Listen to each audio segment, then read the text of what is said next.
लल्लन जी, आपके समाज को अगर किसी ने पहचान दिलाई तो वो ओम प्रकाश राजभर ने, आप इस बात को मानते हैं कि नहीं? जो झंडवा ढोया 2002 से लेकर 2010 तक, 2012 तक, 2015 तक, 2017, 2022 तक, उसकी लिस्टिया कहाँ है? श्री ओम प्रकाश राजभर जी बताएंगे कहाँ उनको डाल दिए, किस गर्द में डाल दिए, कहाँ फेंक दिए उसको लेकर, रजिस्टर निकाल के बताएं। आज ऐसे बुजुर्ग दादा हैं जो उनके साथ 12-12 साल झंडा ढोकर बेचारे दरवाजे पर अपने बीवी बच्चों का गाली सुन रहे हैं, अपने नाती पोता का गाली सुन रहे हैं कि तुम नेतागिरी करने गए थे। वही हालत हमारे जैसे नौजवानों का करने के लिए वो सोच रहे हैं।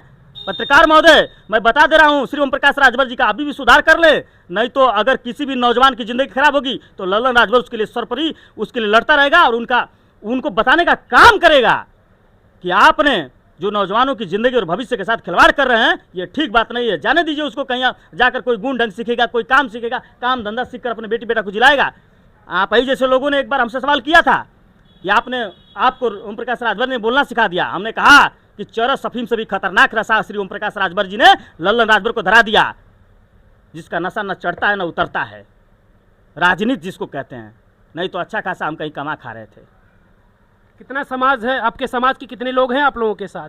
इसका आंकड़ा है आपके पास? बिल्कुल है साहब। कौन सा गांव है जिस गांव में आपको लोग चाहते हो? आप बताइए, हम वहां जाकर मिलते हैं लोगों से। मैं बता तो रहा हूँ, घोसी लोकसभा क्षेत्र में बताइए कोई गांव जहां आप लोगों को लोग चाहते हो। पत्रकार प्रकाश की बात वहां नहीं होनी चाहिए। पत्रकार महोदय, मैं एक बात बता दे रहा हूँ आपको कि आपको हर गांव में ले जाऊंगा।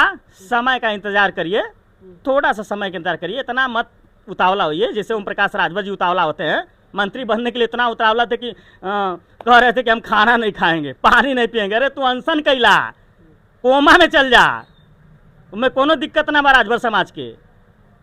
पत्रकार महोदय थोड़ा सा सब्र करिए। नहीं, ये चीजें तभी तो साबित हो पाएंगी। आप कहो कि आपका समाज आपके साथ है, साबित तो तभी। थोड़ा सब्र करिए ना, सब्र करिए। अभी चुनावी सरगर्मी बहुत तेज नहीं हुई है, अभी सभी लोग ठंडे बस्ते में है। ये तो अभी इनके एक नेता कल मिला था, उनका कह रहा है कि जात है भैया और भजा के चलिए अपनी दुकान देखत है, ये लिख दुकानियों देखे के ना 2 महीना बाद का हुई। कहें कि इनके जितना नेता हो ना फ्यूज बल्ब हुआ। हाँ, हमारे जैसे ना हम कि घर द्वार छोड़ के 100 रुपया का तेल अपने माई दर से मांग के गाड़ी में डाल के हम लोग चुनाव प्रचार कर सकें। उनका नेता हम 500 रुपया लिए हैं और सीधे आके अपन दुकान देखिए, धंधा बिजनेस देखिए। वो देखिएगा ना, लास्टवा में जाते जाते फ्यूज बल्ब हो जाएंगे ना। लल्लन जी, घोसी लोकसभा में अगर सबसे ज़्यादा मतदाता हैं तो वो दलित हैं। 4 लाख से ऊपर दलित मतदाता है, उसके बाद मुस्लिम मतदाता हैं, फिर यादव आते हैं, चौहान आते हैं। तो क्या लग रहा है, अगर यहाँ पर अभी तो बसपा का प्रत्याशी है नहीं, अगर बसपा का प्रत्याशी बाय द वे मैदान में यहाँ आ रहा है तो क्या लगता है, क्या स्थिति बनेगी?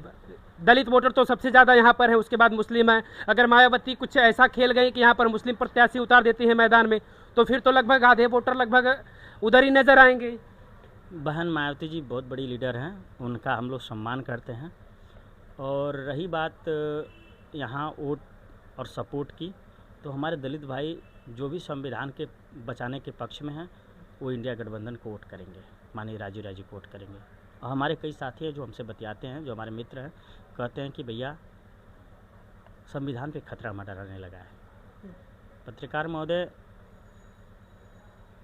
हम कहा है कि कहावत है देसी भोजपुरी में कि छोट मुंह बड़ी बात ना करे के चाहिए।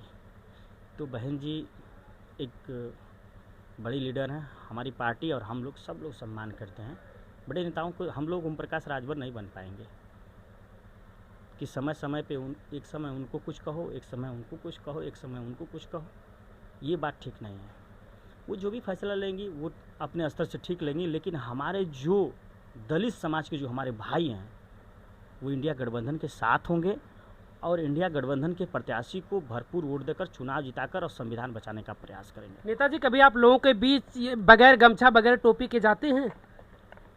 ईमानदारी से बताइएगा, बगैर गमछा बगैर टोपी के पिछड़े इलाकों में जाते हैं लोगों के बीच आप? बिल्कुल।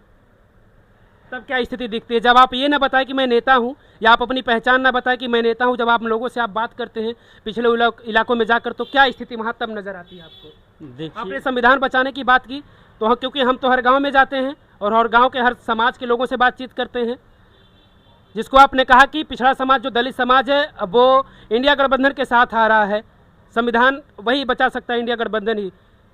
लेकिन उनको कहीं ना कहीं कहा जाता है कि वो बीएसपी के वोटर हैं, साफ तौर से उनको ये माना जाता है कि वो बीएसपी के वोटर हैं, तो आपको ये कैसे यकीन है कि नहीं जो बीएसपी का वोटर है वो इंडिया गठबंधन के साथ आएगा? अब आप लोग मोहर लगा दिए हैं कि बीएसपी का नहीं, हम लोग नहीं लगाए, ये माना जाता है, ये हमारा कोई कहना नहीं कि हम कोई पहले व्यक्ति हैं जो कह रहे हैं। नहीं, अगर तभी देखिए हमने आपसे पूछा कि अब ये गमछा और टोपी वगैरह उतारे लोगों के बीच जाएं तब तो समझ में आएगा। जाते हैं हम, हम्म, जाते हैं, बैठ के बतियाते हैं, हम लोग भी धरातल की खबर लेकर आते हैं। हम्म। क्या स्थिति तब लगती है, तब रियल क्या दिखता है? एनडीए गठबंधन का जो प्रत्याशी आया है ना, हम्म, राजभर समाज का 50% वोट पाएगा। उसके बाद में 50% 50% पे हम लोग का कब्जा है। घोसी लोकसभा, घोसी विधानसभा साहब। हाँ। हाँ, अभी तो हम लोग का जैसे होता है ना कि आपका समाज कह रहा है हम तो जाति के नाम पर वोट करेंगे। अरे भाई ऐसे कैसे करेगा आदमी? पहले बतिया सुन लीजिए ना, वो लोग जो जड़ी बूटी पियावत था, अभी हमारे के पास भी जड़ी बूटी बा।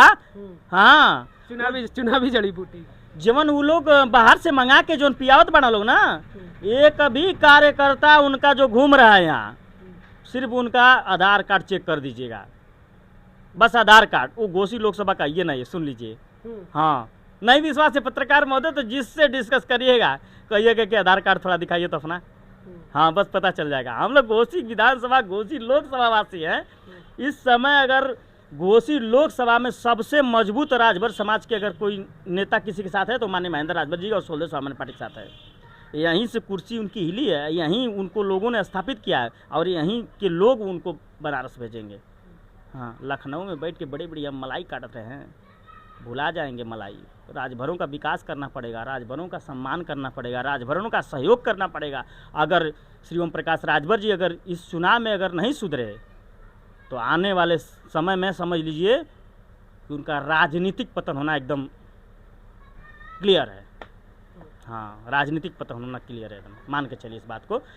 उनको लाइन पे लाने के लिए ही माननीय महेंद्र राजभर जी ने स्वदेश स्वाभिमान पार्टी का गठन किया है कि आप कार्यकर्ताओं का शोषण करेंगे, आप समाज का शोषण करेंगे तो समाज और कार्यकर्ता आपके साथ नहीं रहेगा। उनके कार्यकर्ता इसी चुनाव के बाद ये चुनाव हारेंगे ना, बस हमारे पास हम लाइन लगा खड़े हैं। हाँ, लाइन बातचीत हो रही है एकदम। वो कह रहे हैं बस हम लोग आपकी ताकत को देखना चाहते हैं आप लोग की। हमने कहा घबराइए मत, इस चुनाव में हम लोग बता देंगे अपनी ताकत को। अभी हम लोग प्रचार में निकले कहाँ हैं। बिल्कुल बिल्कुल। अगर अरविंद राजभर यहाँ से चुनाव लड़ रहे हैं और अगर अरविंद राजभर चुनाव हार जा रहे हैं तब तो कहीं ना कहीं आपका समाज कुछ तो जरूर सोचेगा। सोचेगा नहीं, हमारे घोसी मतलब ये घोसी दिखाएगा आपके समाज। हमारे लोग कह रहे हैं ना कि भैया हमन का मजबूरी में चिल्लाते हैं, का कर 4 गो बगलियों चिल्लाते तो हमनों को चिल्लाते हैं जा, लेकिन लास्ट वाले हमन का सही हो जाएगी। ये समय चिल्ला ले यहाँ कहें कि बहुत पैसा ही ले लें हम दूसरे से तनी हमनों कुछ खर्चा उर्चा ले लें।